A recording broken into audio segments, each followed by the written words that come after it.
¿Cómo han estado? ¿Cómo han tenido la semana? Bueno, dichosamente bien.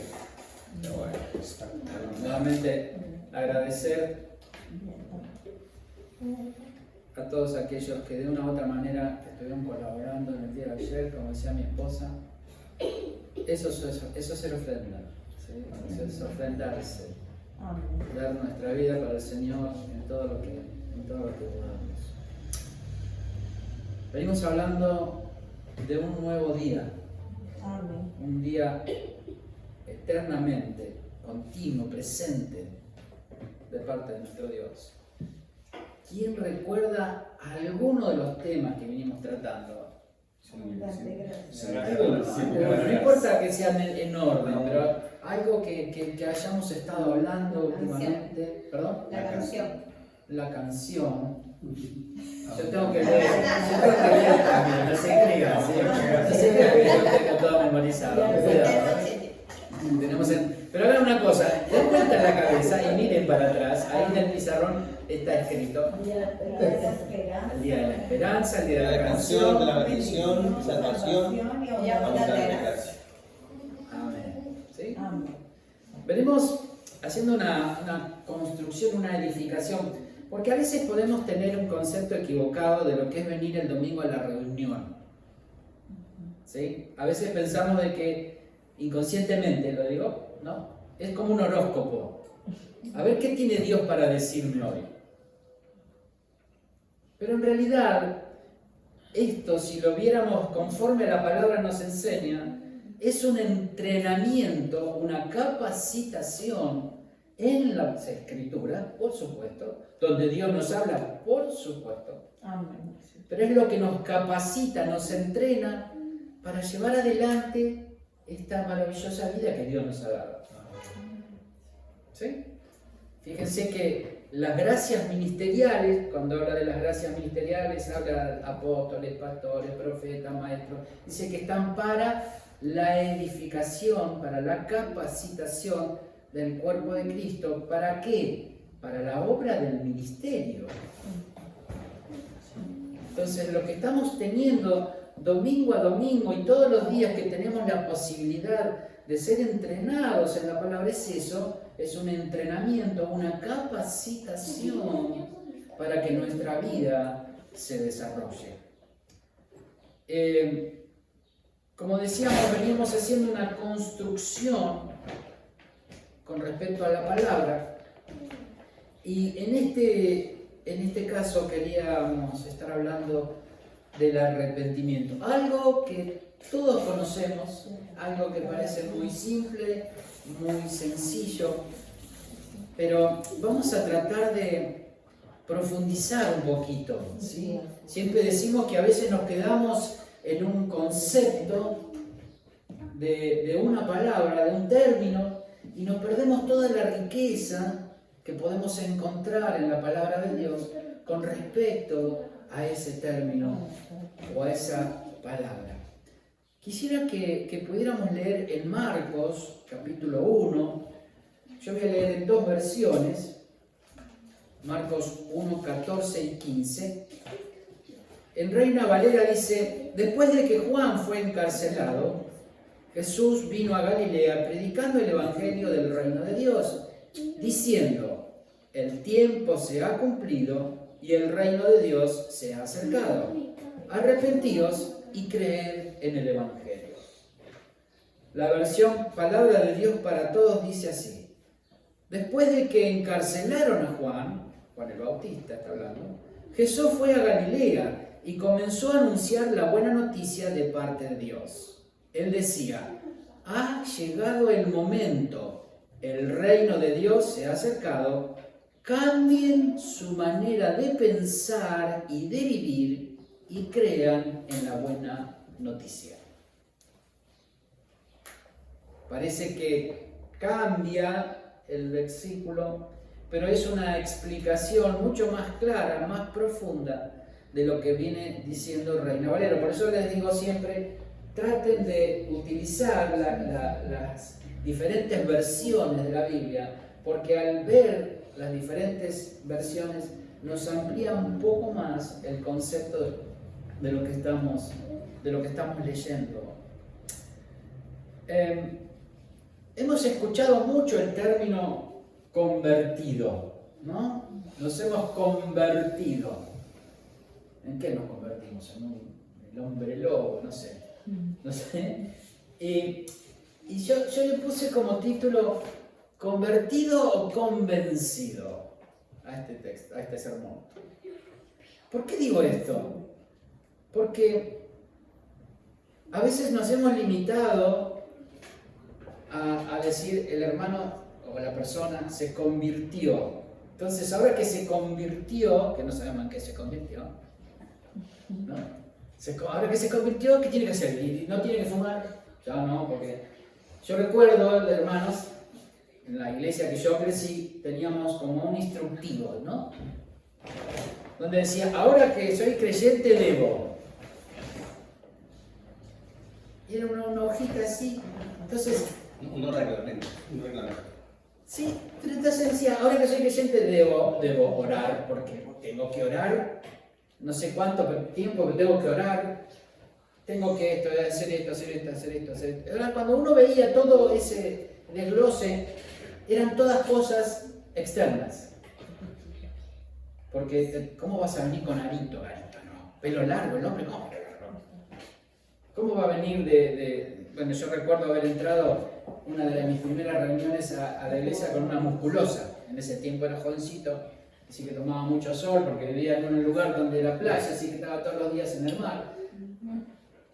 Así que muy turístico entre ellos, ¿sí? Con una musculosa. Y yo veía a todos los demás que estaban... Pero nos hemos centrado, hermanos, en todo lo externo. Porque el hermano viene todos los días, es puntual, no falta nunca. ¡Qué espiritual!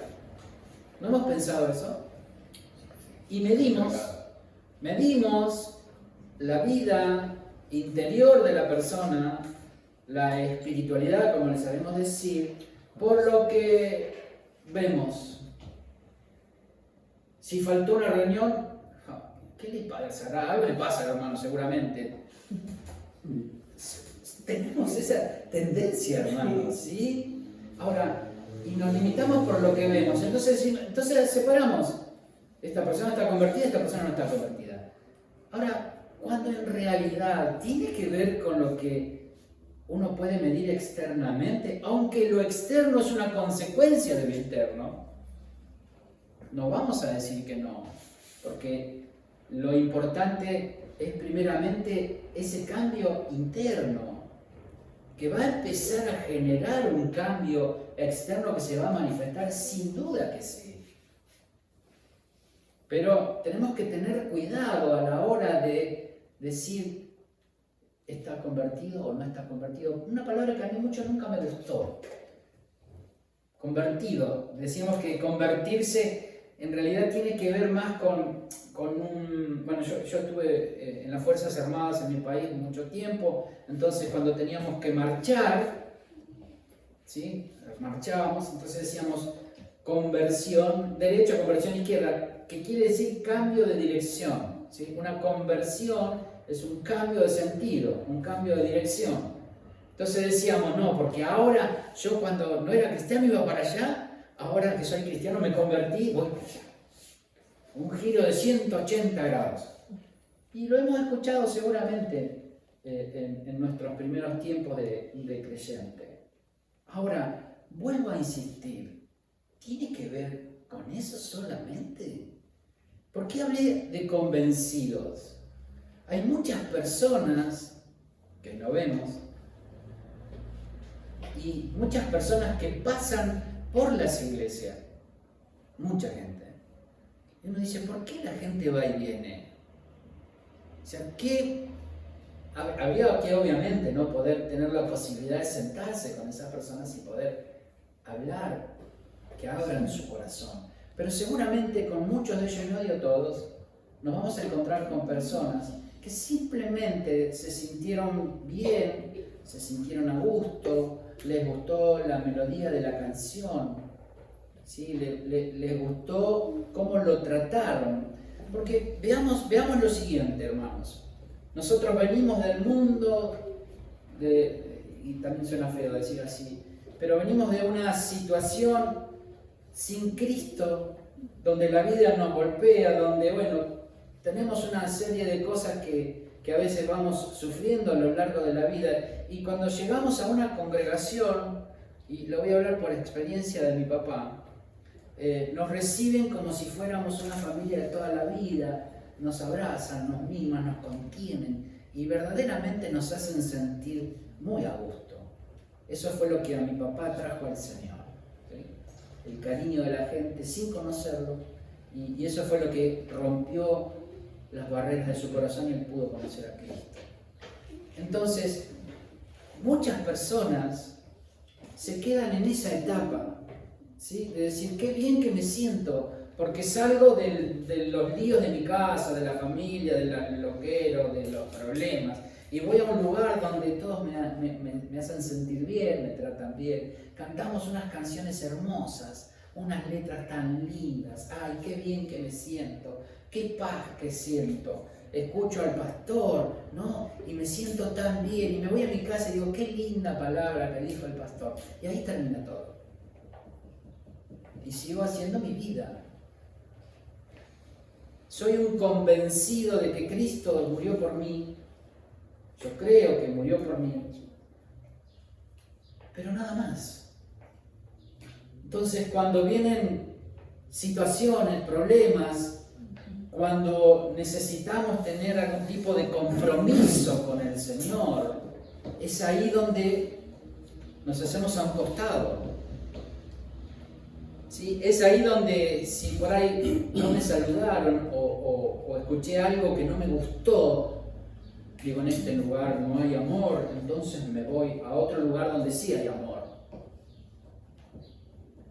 Y son personas que viven muy superficialmente el llamado evangelio, pero nunca llegaron a tener un encuentro real y genuino con el Señor. Tal vez cambiaron un montón de formas. Por eso empecé hablando de las formas. Es fácil, hermanos, copiar formas. Es fácil decir, bueno, tengo que venir horario, porque como estoy acostumbrado al trabajo de horario, vengo horario, ¿cuál es el problema? Tengo que aplaudir y aplaudo. Tengo que levantar la mano porque todo la levanto. O sea, copio formas. Pero las formas nada tienen que ver con la vida interna. Por eso es tan importante, ¿no? Poder determinar, poder ser sabio en ese sentido. Y vamos a ir avanzando un poquito. El texto de Marcos dice, después que encarcelaron a Juan, Jesús fue a Galilea y comenzó a anunciar la buena noticia de parte de Dios. Y él decía, ha llegado el momento. Hoy es el día de salvación, dice en otras versiones. Hay un tiempo de Dios para todos, hermanos. Amén. Hay un momento en nuestra vida de parte de Dios para todos. Dios nunca llega tarde. Amén. Nunca llega tarde. Y uno diría, bueno, pero fíjate cómo está viviendo, cuánta necesidad tiene. Sin duda que sí. Por supuesto que sí. Pero Dios nunca llega tarde. Y siempre tengamos en cuenta algo. La decisión es personal. No podemos obligar a nadie. ¿Nos gustaría? Claro que nos gustaría. Porque uno ve lo que la persona está perdiendo. Y lo que, si es nuestro familiar, quizás un familiar directo, lo que tal vez como familia estamos perdiendo. Sin duda, uno quisiera abrirle la cabeza, abrirle el corazón y decir, mirá, quiero mostrar lo que yo estoy viviendo, ¿no? Lo que Cristo hizo en mi vida. Amén. Sin duda que es así. Pero ¿sabe una cosa? La decisión es personal. Cristo nunca va a obligar absolutamente a nadie. Ahora, lo maravilloso de que ese momento que ha llegado de Dios, ese nuevo día del cual estamos hablando, no es un día calendario. Yo he escuchado, hermanos, prédicas cuando era joven, de que era la última oportunidad de mi vida de aceptar al Señor. Porque hoy Dios te está hablando y puede ser tu última oportunidad. Y desde una óptica humana, uno podría pensar, sí, porque mañana me puedo morir. Y sí, puede ser cierto. No vamos a decir que no. Pero ese nuevo día, ese día que ha llegado, ese momento de Dios, es un momento eterno. ¿Sí? Donde Dios ha determinado un momento, un día específico para cada uno de nosotros. Entendiendo de que ese momento no lo voy a generar yo. Ese momento está en las manos de nuestro Señor. Como lo estuvo con nuestras vidas, hermanos. Ayer Marcos decía, Dios nos está llamando. Y sin duda que Dios está llamando a la humanidad. Utilizando diferentes situaciones. Permitiendo situaciones, cosas. Y de una u otra manera está tratando de que sus palabras sean escuchadas, ¿no? Golpeando su corazón, tratando de doblegar el corazón de la humanidad. ¿Para qué? Para que se acerquen a Él. Pero hay un día, hay un momento que ha llegado y ese día es hoy. Es el día de salvación. Dice Gálatas 4:4-7, dice, pero cuando se cumplió el plazo, Dios envió a su Hijo, nacido de una mujer, nacido bajo la ley, para rescatar a los que estaban bajo la ley, a fin de que fuéramos adoptados como hijos. Ustedes ya son hijos. Dios ha enviado a nuestros corazones el Espíritu de su Hijo que clama, Abba Padre. Así que ya no eres esclavo, sino hijo. Y como eres hijo, Dios te ha hecho también heredero. Qué importante, hermanos. Qué importante refrescar esta palabra que ya sabemos. Por supuesto que sabemos.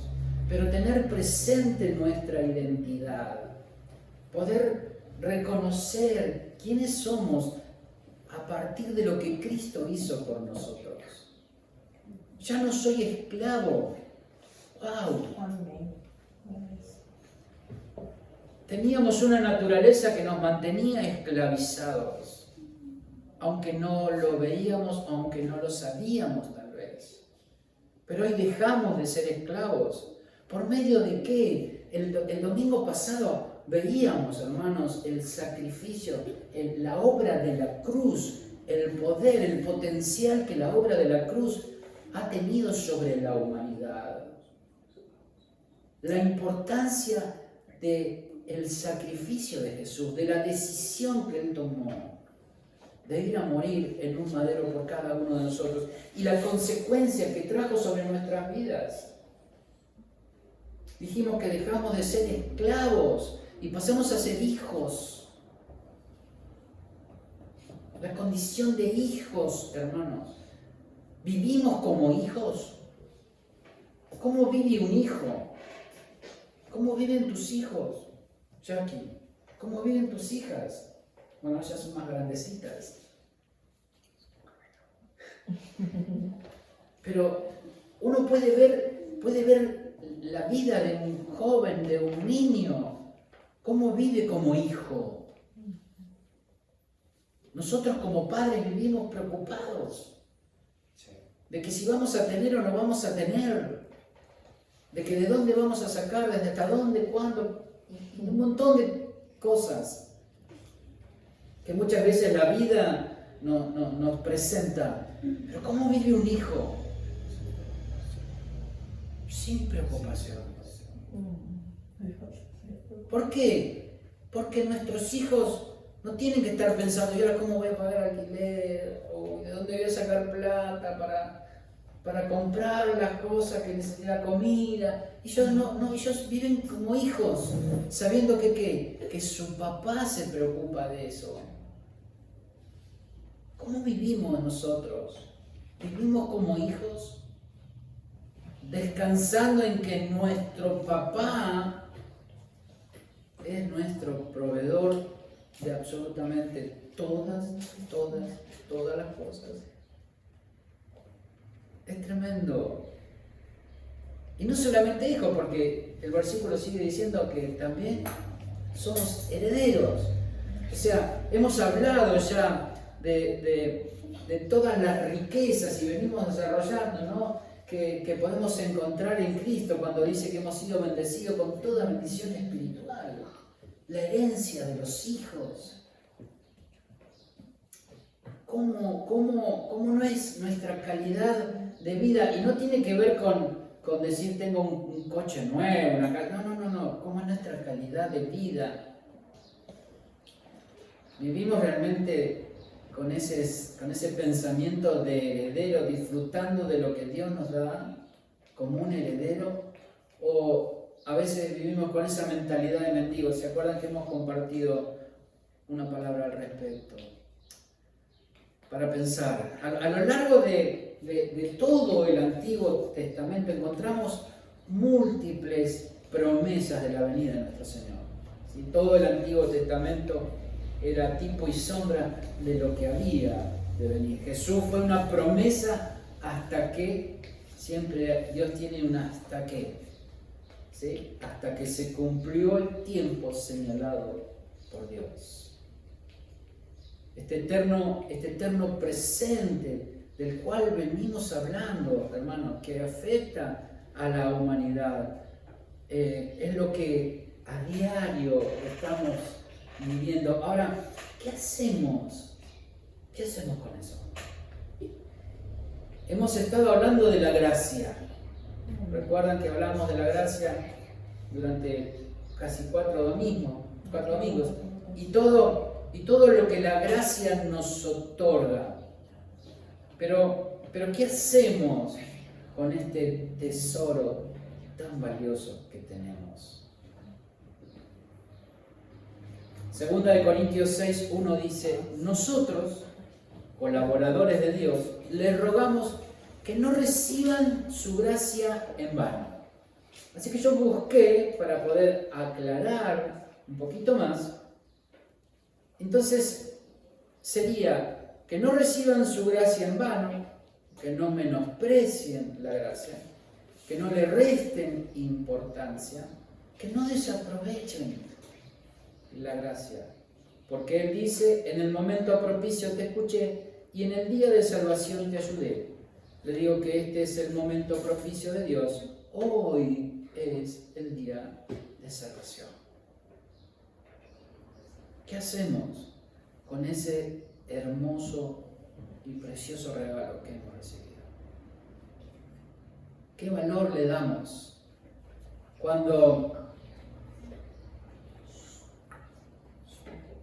compartimos la mesa del Señor? Siempre digo de que ese momento compartido en familia no es un evento de un día, sino que es una vida continua. Porque en definitiva, compartir la mesa del Señor es recordar, es tener presente, fresco en la memoria, lo que Cristo hizo por mí en la cruz del Calvario.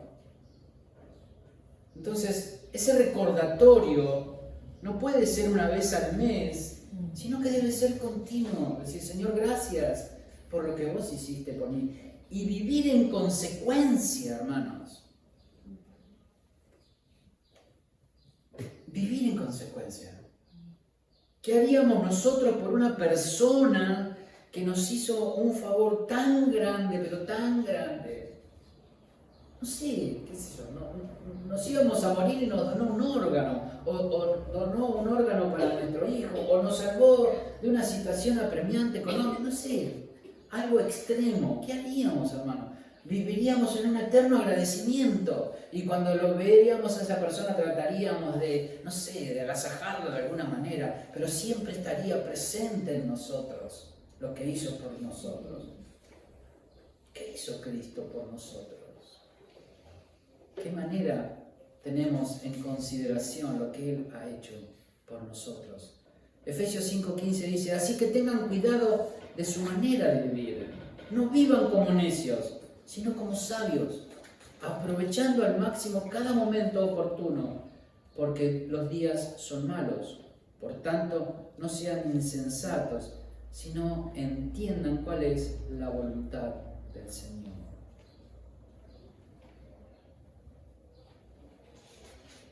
Hermanos, Dios nos ha dado un nuevo día. Ya no soy esclavo. Lo voy a repetir. Ya no soy esclavo, soy libre. Soy hijo, soy heredero. Esa es mi identidad. Esa es mi identidad. Y nada puede cambiar eso. ¿Sabes qué? Hablando de la salvación no es solamente para nosotros. Es un regalo no solamente para nosotros. Y este es un tiempo propicio, hermanos. ¿Para qué? Para aquellas personas, aquellos pecadores que no conocen a Cristo, que aún no han conocido a Cristo, puedan tener la posibilidad de conocerlo. Y es nuestro trabajo, hermanos, compartirle la vida que portamos. Queremos ver este lugar lleno de gente, no por el número, sino porque amamos a las personas. Y si no amamos aún a las personas, amamos al Señor. Y como dije antes, si hubo alguien que nos hizo un favor, y vamos a tratar de agasajarlo en todo momento, ¿cuánto más, hermanos? Lo que Cristo ha hecho por nosotros nos va a llevar a agradarle a Dios, a obedecerle a Él. Ese amor nos va a llevar precisamente a buscar su querer, a buscar hacer su voluntad. En 2 Timoteo 4:1 dice: te encarezco delante de Dios y del Señor Jesucristo, que juzgará a los vivos y a los muertos en su manifestación y en su reino, que prediques la palabra, que instes a tiempo y fuera de tiempo, redarguye, reprende, exhorta con toda paciencia y doctrina, porque vendrá tiempo cuando no sufrirán la sana doctrina, sino que teniendo comezón de oír, se amontonarán maestros conforme a sus propias concupiscencias y apartarán de la verdad el oído y se volverán a las fábulas. Pero tú sé sobrio en todo, soporta las aflicciones, haz obra de evangelista, cumple tu ministerio. Y acá podría decir, sí, pero Pablo le escribió a Timoteo, que era el pastor de la iglesia. Sí, claro que sí. Pero también la Biblia nos enseña de que todos somos ministros del evangelio, que todos somos sacerdotes. El sacerdote es un puente, hermanos, entre el hombre y Dios. El sacerdote es el que acerca a la gente a Dios. No es el que oficia una ceremonia. Por eso todos tenemos la responsabilidad delante del Señor. Ahora, ¿estamos en tiempos donde la gente deja de oír la sana doctrina? Por supuesto que sí. Ayer hablábamos un poco con los hombres. Por supuesto que sí. Y que necesitamos estar muy atentos a lo que escuchamos. Por supuesto que sí. Por eso tan necesario de que podamos ser luz, hermanos, por medio de su palabra. Sigue diciendo el texto que leíamos al principio. Déjenme que lo busque de Marcos. Dice, Jesús decía, cuando anunciaba, cuando predicaba, decía: ha llegado el momento, el reino de Dios se ha acercado. Lucas 17:20 dice: algunos fariseos le preguntaban a Jesús: ¿cuándo comenzará Dios a reinar aquí? Jesús le respondió: el reino de Dios no es algo que pueda verse. Tampoco se puede decir está aquí o está allí, porque el reino de Dios ya está entre ustedes. Hermanos, el reino de Dios no está por venir.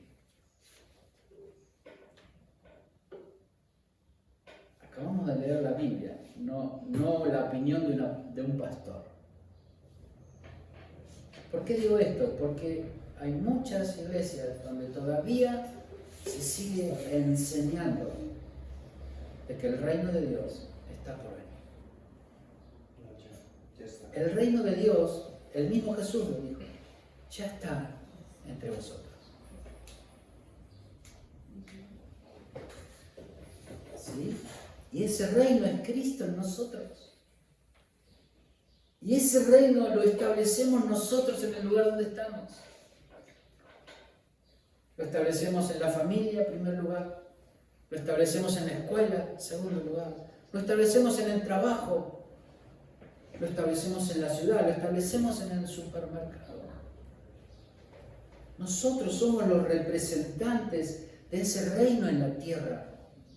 Cuando Cristo vino y se iba a ir, que dijo, no los voy a dejar huérfanos, yo me voy al Padre, pero voy a enviarles el Espíritu Santo, el Consolador, el cual dice los va a guiar a toda la verdad, el cual va a hablar lo que yo hablé y ustedes van a recibir de parte de Él, van a recordar, Él les va a recordar todas las cosas. Entonces Cristo está en nosotros por medio del Espíritu Santo. Y si Cristo es el reino, yo soy el representante de Cristo en la tierra, soy el que establezco su reino. Ahora, ¿cómo imaginamos que es vivir en un reino, hermano? Pregunto, ¿cómo es vivir en un reino? Es plenitud. No sé, pregunto. Porque a veces tenemos, no sé, ideas de lo que vemos en la televisión. No sé, la película del Rey Arturo, la película de Excalibur, esa de la espada, y no sé, ¿perdón? La de Shrek. Pero muy lejano. pregunto, como ciudadanos de un reino, ¿debemos obedecer las leyes establecidas? Sí. Claro que sí, ¿no? ¿O somos nosotros los que fijamos nuestras leyes? Vayamos teniendo cuidado lo que vamos respondiendo, porque eso nos apunta así con el dedo, ¿eh? Nos señala a cada uno. ¿Es Cristo el Rey de nuestras vidas o tratamos de vivir bajo nuestras propias reglas? Decimos que vivimos en un reino. Ese reino tiene un rey. ¿Sabe que vivir bajo nuestra propia ley es anarquía? Busquen en el diccionario lo que significa la palabra anarquía. Hago lo que me gusta, hago lo que a mí me parece mejor, lo que me hace sentir bien. Le llaman autónomo, hacer lo que le da la gana. Colosenses 1:12, para meditar, ¿sí? No vamos a seguir profundizando porque ya hemos hablado del tema. Colosenses 1:12 dice, Él los ha facultado para participar de la herencia de los creyentes en el reino de la luz. Él nos libró del dominio de la oscuridad y nos trasladó al reino de su amado Hijo, en quien tenemos redención y perdón de pecados. Ahora, hermanos, esto suena hermoso y lo decimos y lo repetimos como loros. Porque Él nos sacó de las tinieblas y nos llevó a la luz admirable. ¿Lo sabemos de memoria? Sí que lo sabemos de memoria. Ahora, ¿cómo vivimos, hermanos? ¿Cómo vivimos en ese reino? El reino no se discute, hermano. El reino se acepta. ¿Por qué? Porque el reino no es una democracia. El reino es una monarquía. Hay un monarca, hay un rey. En este caso estamos hablando de un reino espiritual. En este caso esa monarquía es una monarquía, podríamos decir una monarquía santa, una monarquía justa, una monarquía eterna. Ahora, va a depender de nosotros, hermanos, ¿sí? Si queremos estar o no en él. ¿Cómo nos vamos a conducir? Yo no sé si usted habrá escuchado, pero yo lo he escuchado, y el día que lo escuché me quedé pensando. ¿Y sabe qué? Lo escuché de nuestro pastor, en ese tiempo era nuestro pastor, hoy el apóstol Alberto Calviño, donde él decía, la iglesia necesita ser reevangelizada. ¿Cómo vamos a evangelizar al que ya es creyente?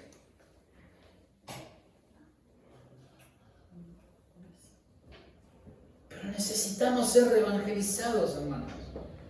Entender lo que verdaderamente es el Evangelio. Poder rever qué Evangelio estamos viviendo. ¿Cómo que Evangelio? Sí, ¿qué Evangelio estoy viviendo?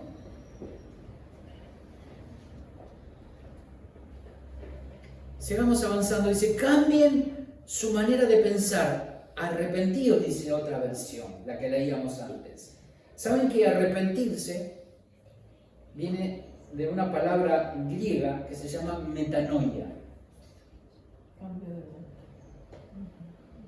Que cuando uno busca el significado, dice cambio de mente o transformación del pensamiento. ¿Sí? Se refiere a un profundo proceso de cambio interno en el que una persona revisa sus creencias, actitudes o forma de entender el mundo, dando lugar a una renovación espiritual.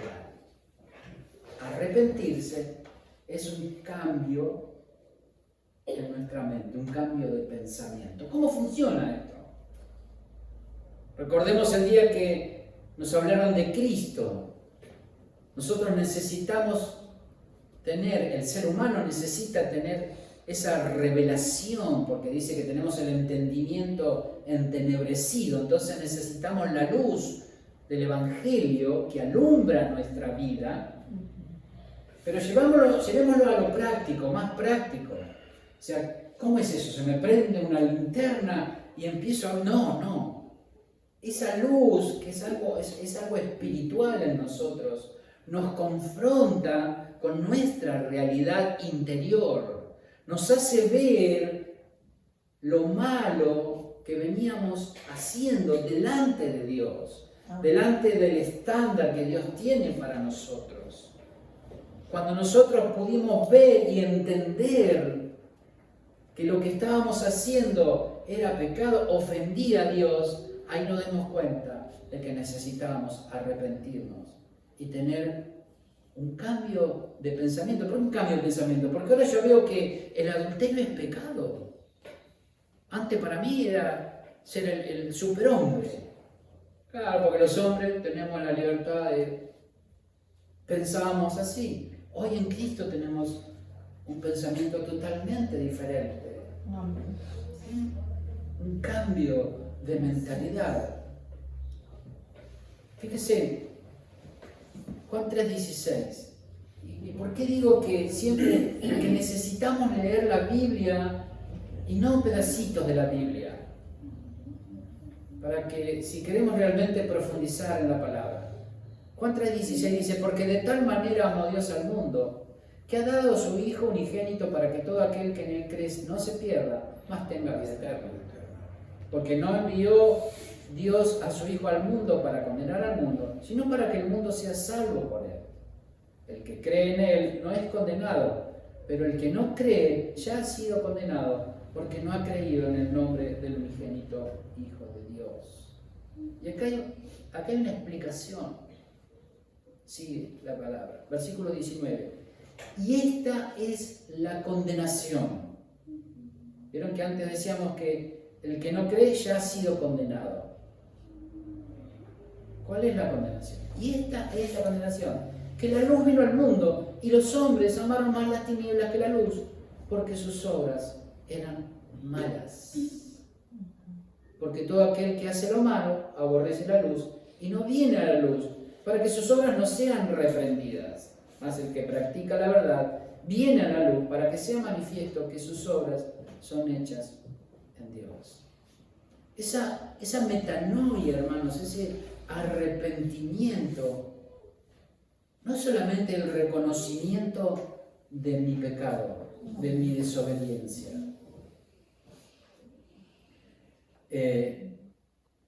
sino es reconocer el señorío de Cristo. Es reconocer a Dios como tal, hermanos. Y nuestra vida no se puede limitar a un momento. Uy, pequé, me voy a arrepentir, me arrepiento y sigo la vida. La actitud del arrepentimiento, que no es otra cosa que un reconocimiento a la majestad de Dios, debe ser algo de todos los días. De todos los días. ¿Sí? Yo no estoy diciendo que uno tiene que vivir mirando a ver qué estoy haciendo. No me malentiendan. Pero sí vivir en esa actitud de reconocerlo a Dios como tal. Él es Dios, Él es Señor. Bueno, no pasa nada, total. A veces nos permitimos cosas, pequeñas cosas. Y la Biblia que dice que las pequeñas zorras son las que echan a perder la viña, hermano. Son esas pequeñas cosas que a veces nos permitimos. Bueno, que tampoco es tan grave. Bueno, Dios me entiende. Bueno, yo voy a cambiar algún día, voy a cambiar. Mira, yo sé que ninguno de ustedes lo habrá dicho. Pero no pasa, hermanos. Esas pequeñas cosas que a veces no filtramos, que nos permitimos, simplemente porque nos permitimos, es porque nuestro estándar de Dios ha bajado, hermanos. ¿Qué pasa en el trabajo cuando nos empezamos a relajar? Al principio venimos, como no conocemos al jefe, sí, señor, sí, no digo un poco mal, eso no, reverencia. No digo que sea tan así. Pero a medida que lo vamos conociendo, que vamos charlando, ya nos vamos soltando, ya. Y llegaste 5 minutos tarde, sí, bueno, lo que pasa es que me costó levantarme. Bueno, está bien, qué sé yo, no sé. ¿No? Y nos vamos tomando atribuciones. ¿Por qué? Porque somos tan amigos, a veces confundimos. ¿No? Confundimos la amistad, pero soy mi amigo. Creo que a veces es malo. Bueno, fíjense, algo que no debería darse, pero hay muchos problemas entre hermanos en la fe que trabajan juntos. Ni hablemos de que uno sea el jefe del otro. Pero somos hermanos, pero viniste a las 11 de la mañana. Bueno, no, lo que pasa es que tuve que llevar a la escuela, pero no me avisaste. Bueno, pero somos hermanos o no somos hermanos. ¿Qué tiene que ver una cosa con la otra? ¿Verdad? Sí, claro. Y a veces con Dios actuamos de la misma manera. Dios es bueno, me ama. Dios me perdona. Vivimos bajo la gracia. Bueno, Él me entiende. ¿No? Y por eso digo que debemos vivir en esa actitud, ¿no?, permanente de reconocerle a Él como Señor, como Dios. No es cualquier cosa, es Dios, el creador de todo lo que conocemos.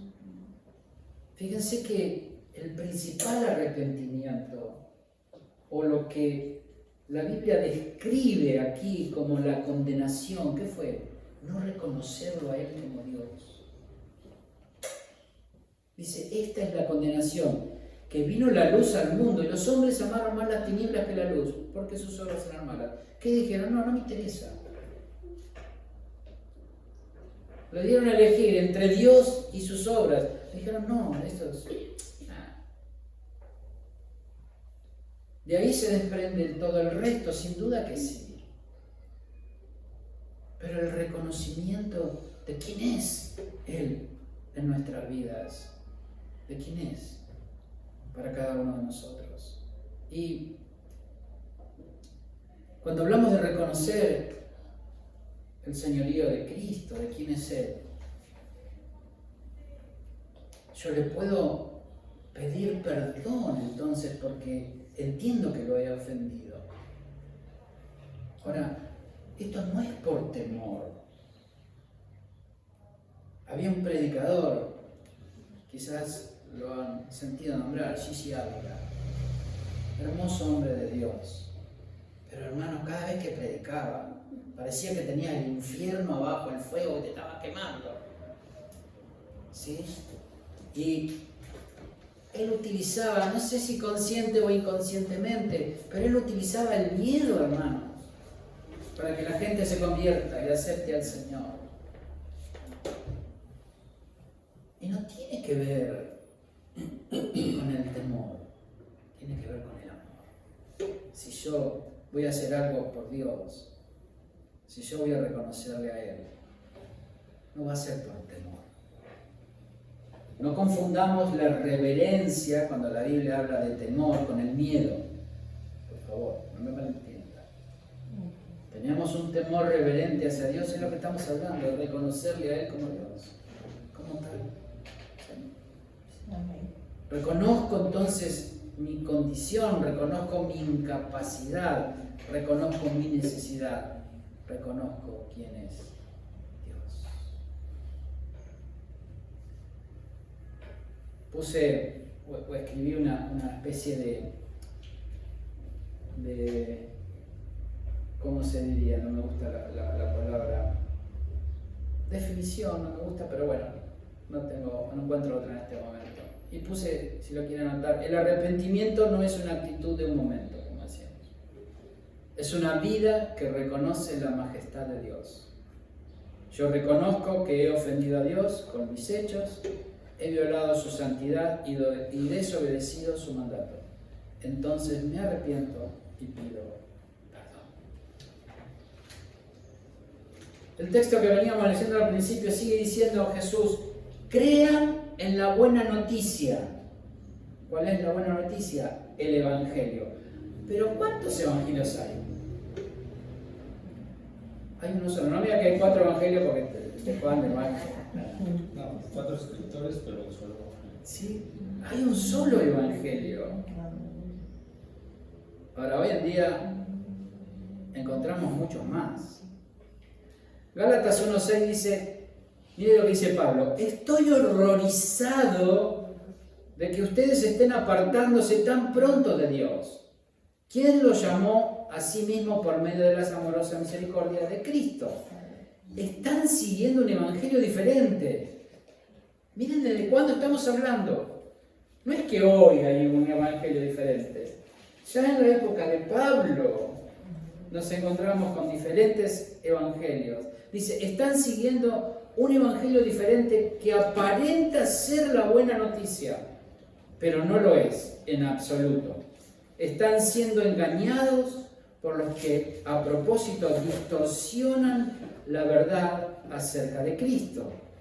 Si alguien, ya sea de nosotros, incluso un ángel del cielo, les predica otra buena noticia diferente de la que nosotros les hemos predicado, que le caiga la maldición de Dios. Repito, que ya no hemos dicho, si alguien predica otra buena noticia distinta de la que ustedes han recibido, que esa persona sea maldita. Ahora, hoy en día nos encontramos, como decíamos ayer, con los hombres en las redes sociales, muchísimas personas que hablan de Dios y predican.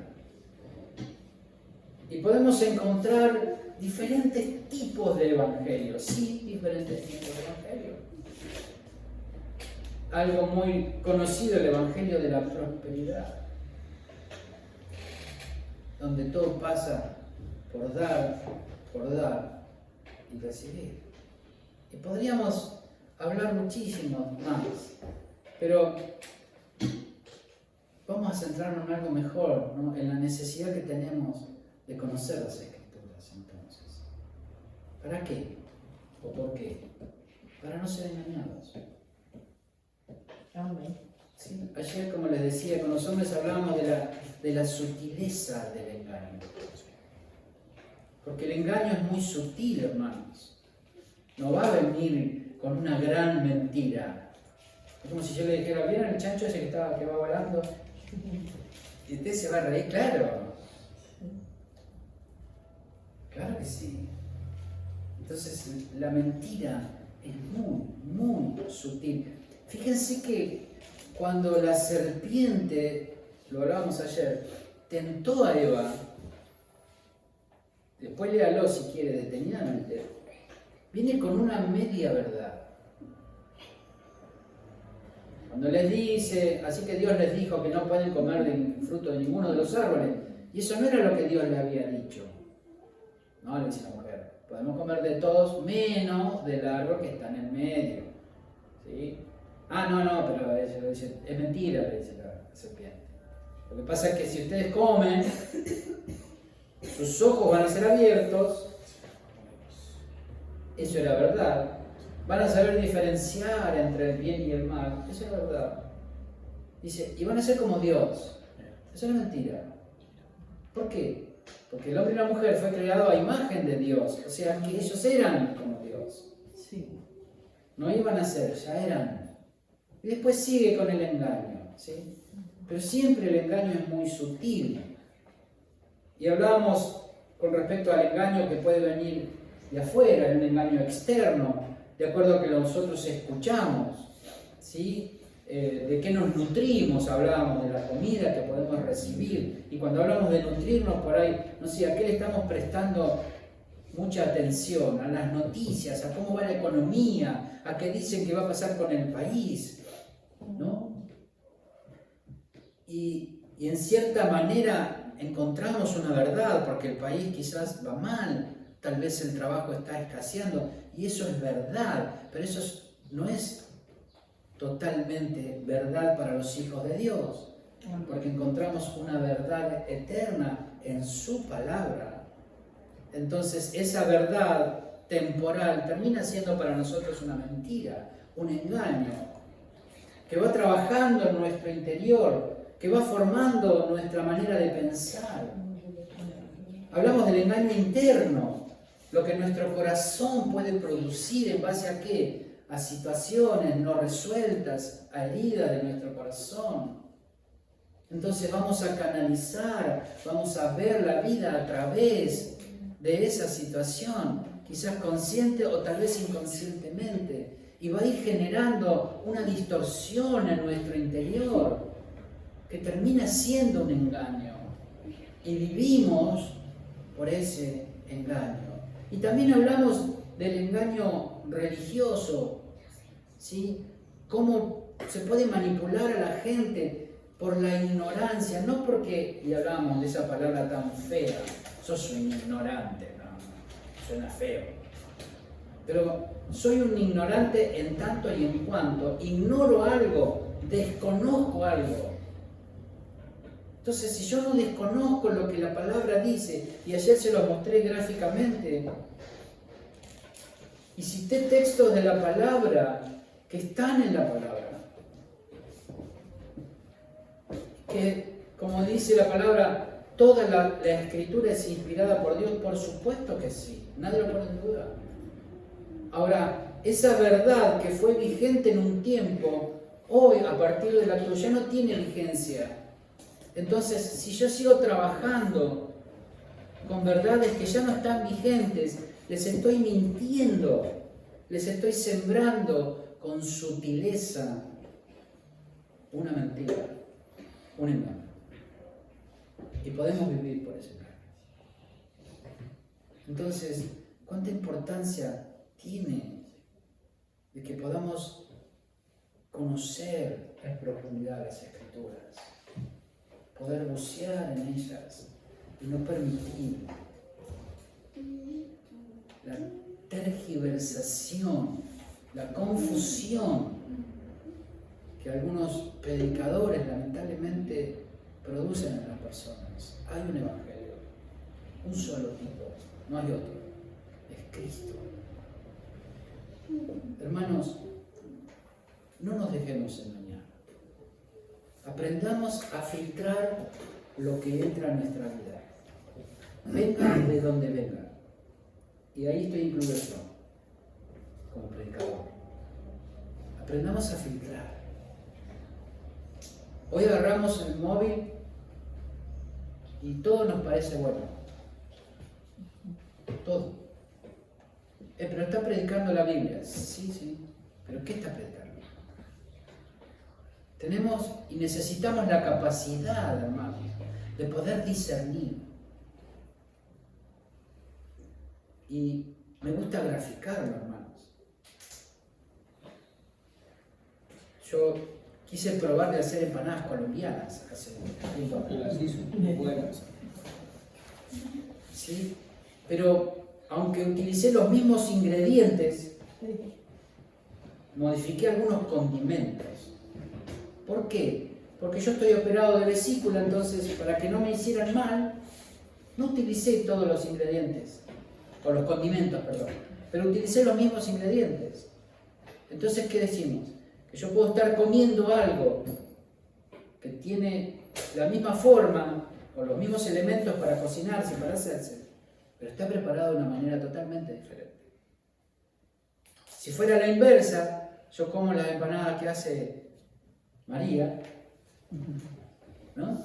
Y ella la va a preparar al estilo colombiano y le va a meter todo, ¿sí? Todo lo que lleva, y les puedo asegurar que yo la voy a comer y ella me va a decir, ¿qué tienen? Le voy a preguntar. Y me dice, va a tener carne, tiene papa. ¡Ay, qué rico! ¿Sí? Y voy a comerlo y voy a llegar a casa después de una hora y voy a estar... Envenenado. No, envenenado, no. Pero, ¿y por qué me hizo mal? Porque tiene una preparación diferente. Entonces, hermanos, tenemos que tener la capacidad. Yo no estoy diciendo ahora que tenemos que apagar el móvil, no escuchar a nadie. No, no. Tampoco voy a decir que tenemos, ¿cómo se dice? Cuando somos los únicos. La exclusividad, no me salía la palabra. No vamos a decir que tenemos la exclusividad reformando de la... No. Porque en la diversidad está la riqueza. Pero tenemos que ser sabios para poder discernir, poder separar, poder ver y no recibir todo sin filtrar. Tanto sea a través de las redes sociales, por un predicador, un profeta o quien sea, como por un hermano, por lo que ocurre en nuestro entorno, porque estamos expuestos permanentemente, hermanos, a escuchar cosas, a ver cosas. Y necesitamos tener el poder para discernir. Por eso tenemos al Espíritu Santo. Mis hermanos, ese nuevo día es hoy. Ese día de salvación es ahora. Eso es lo que hemos vivido una vez y para siempre. ¿Qué vamos a hacer con eso, hermanos? ¿Qué les parece si oramos? Como siempre repito, no nos quedemos simplemente con lo que hemos escuchado. Vayamos a casa, trabajemos la palabra. Trabajemos la palabra. Permitamos que el Señor continúe hablándonos, trayéndonos claridad. A veces puede haber cosas que hoy no hemos terminado de entender. Y cuando volvemos a leer, cuando volvemos a escuchar, el Espíritu Santo trae luz, trae revelación.